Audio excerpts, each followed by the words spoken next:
Oshimni lazer guruchdan qilsam ham shovla bo'lib qoladi. Go'shtini ayamay solsam ham mazasi baribir shovlanikidan qolishmaydi deganlar uchun lazer guruchmi, oddiy guruchmi, ko'p go'shtmi, kam go'shtmi buni umuman ahamiyati yo'q. O'zim bilgan kichkinagina sirlarni hozir sizlarga aytaman. Sabzini xuddi shunday to'g'raysiz, agarda gazda qilayotgan bo'lsangiz. Agarda o'choqqa qilmoqchi bo'lsangiz, bundan sal kattaroq to'g'raysiz. Go'shtni alohida qovurib olib, piyozni sovurasiz. Piyoz qizargandan keyin go'shtni solib, sabzini yarmini sovuramiz.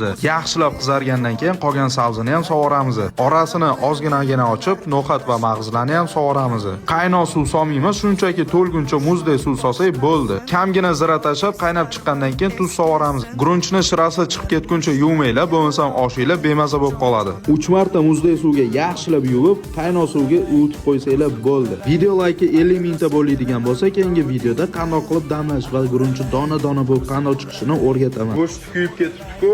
Ko'ramiz hali ahvolingni.